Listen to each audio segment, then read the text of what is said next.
Welcome back to my channel Rohan will travel. मेरा नाम रोहन सेजल उपाध्याय है।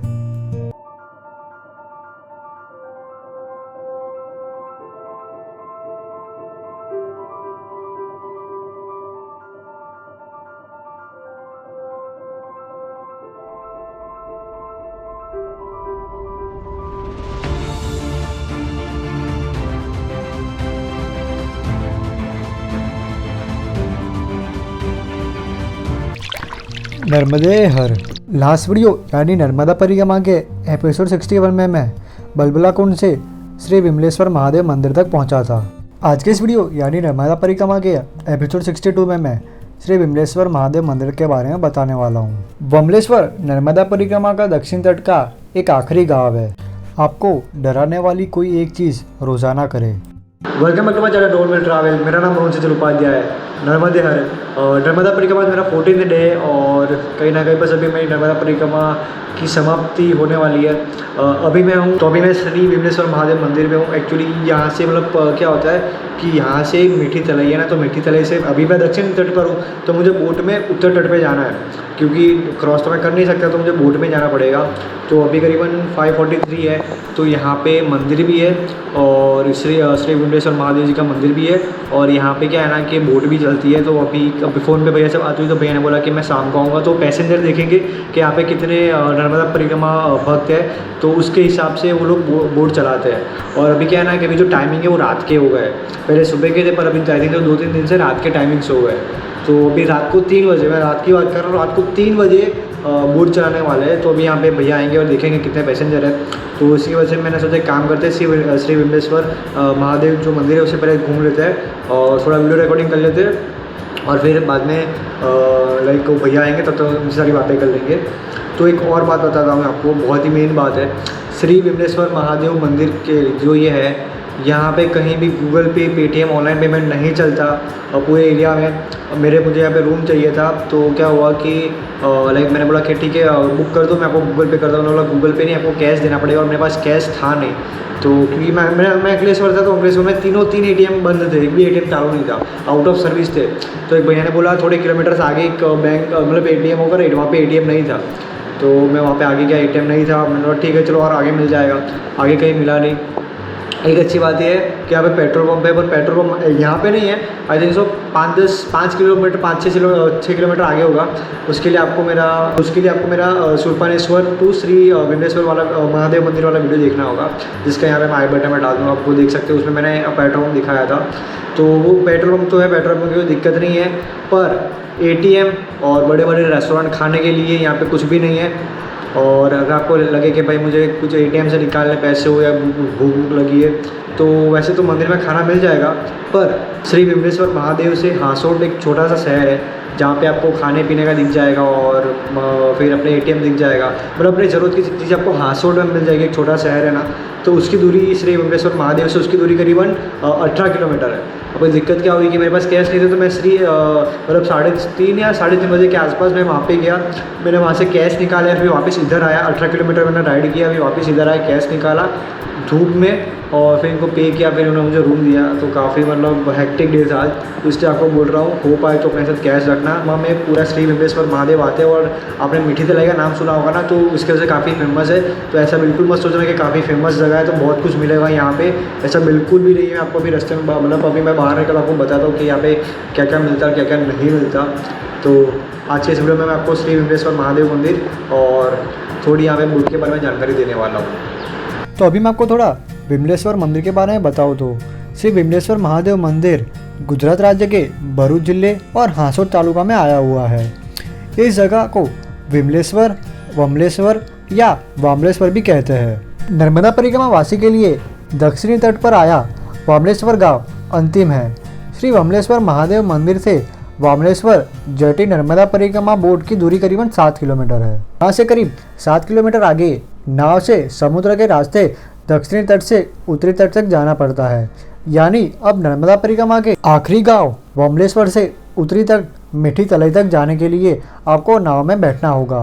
वामलेश्वर से मीठी तलई नाव से जाने के लिए अगले दिन ही एडवांस में आपको नाविक से बुकिंग करा लेनी है, वरना यदि नाव फुल हो गई तो आपको दूसरे दिन का इंतज़ार करना पड़ेगा हो सके तो वामलेश्वर पहुंचते ही नाविक के पास अपना बुकिंग करवा लो। वामलेश्वर से मीठी तलाई नाव से जाने के लिए करीबन 3 से 4 घंटे का समय लग सकता है और यह नाव सुबह जल्दी निकलती है, इसलिए आपको रात को करीब 2 से 3 बजे नाव में बैठने के लिए निकलना होगा। नाव कितने बजे निकलने वाली है यह आपको एक दिन पहले नाविक बता देगा।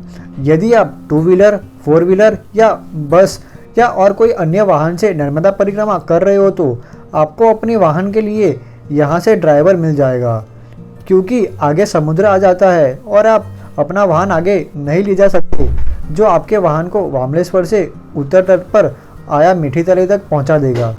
जो भाई आपका वाहन मीठी तलाई तक ले जाएगा उनको आपको चार्ज पे करना होगा। और यहाँ पे श्री विमलेश्वर महादेव का मंदिर है, तो आप यहाँ पे भी दर्शन कर सकते हो।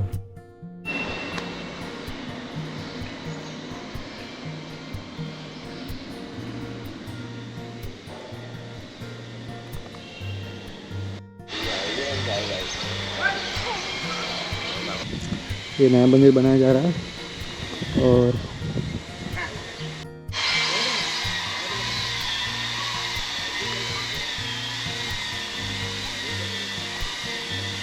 तो अभी यहाँ पे जो नया मंदिर बन रहा है तो मैं अभी आपको उसके भी दर्शन करवाता हूँ।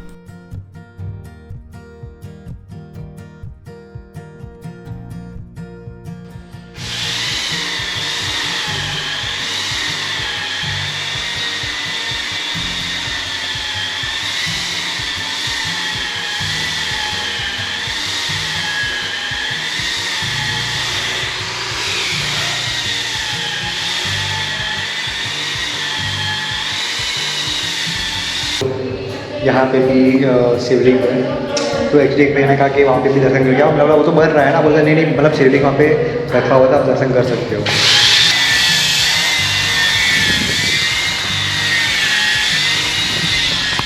तो पहले मुझे लगा वो पुराना मंदिर इधर शिफ्ट कर रहे होंगे, पर ऐसा नहीं है। वो मंदिर तो यहीं पर दूसरा एक और शिवलिंग बना रहे हैं और आपको जो ऊपर शिवलिंग दिख रहा होगा ना, 20 फीट की ऊंचाई पर है।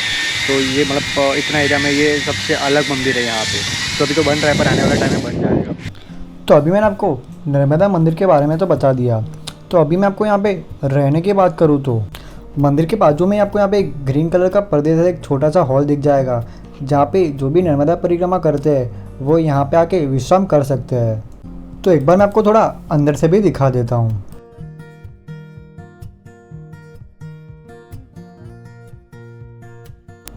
तो यहाँ पे आप विश्राम कर सकते हो और ये काफ़ी एक बड़ी जगह है।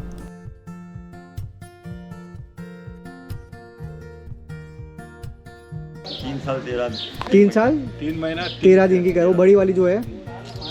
आपका नाम क्या है? मेरा नाम धर्मानंद। धर्मानंद जी, ओके। आपका? रामदास नागा जी। आपका? राजेंद्र गरू। तो यहाँ पे वापस मैंने बहुत अच्छे दोस्त बना लिए थे और इनसे काफ़ी कुछ नर्मदा परिक्रमा के बारे में मुझे जानकारी मिली। तो यहाँ पे एक छोटा सा हॉल है जहाँ पे आप विश्राम कर सकते हो। उसके बावजूद भी यहाँ पे रूम भी मिलते हैं, जिसके लिए आपको अलग से पे करना पड़ता है, जिसका नाम है सरला बसंत बेला विश्रानित, जहाँ पे आप रूम और अगर आपको हॉल चाहिए तो आप पे करके भी यहाँ पे स्टे ले सकते हो। और एक इम्पॉर्टेंट बात बता दूँ कि हो पाए तो अपने साथ कैश कैरी करो, क्योंकि यहाँ पे ज़्यादातर जगहों पे कोई भी ऑनलाइन पेमेंट नहीं लेता। तो ये रूम है, ये बेड है और ये बालकनी है। यहाँ पे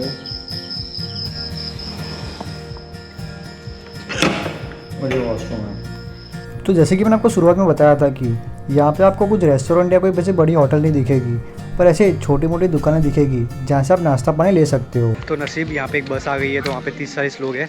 तो ऐसा लग रहा है कि अभी बोट चलेगी, क्योंकि 30-40 लोग चाहिए होते, तो ऐसा लग रहा है कि मतलब 2 बोट चल जाएगी। तो मैं तो किसी ना किसी में आ ही जाऊँगा, क्योंकि क्या होता है कि मैक्सिमम 8-9 लोगों को लेकर ही जाते हैं, कुछ ज़्यादा पैसेंजर होते हैं तभी लेके जाते हैं। तो अभी मैं आपको भोजन की बात करूँ तो एक अच्छी बात यह है कि यहाँ पे मंदिर में आपको भोजन मिलेगा। तो उम्मीद करता हूँ कि मैंने जो इन्फॉर्मेशन आपको दी है उससे आपको थोड़ी हेल्प मिली होगी। तो आज की वीडियो के लिए बस इतना ही रखते हैं। नेक्स्ट वीडियो यानी नर्मदा परिक्रमा के एपिसोड 63 में मैं सिर्फ विमलेश्वर महादेव मंदिर से बोट में मीठी तलाई तक जाऊंगा। मैंने अपनी चैनल पर करीब 230 से अधिक वीडियोस बनाए, जो आप मेरे चैनल पर जाके भी देख सकते हो।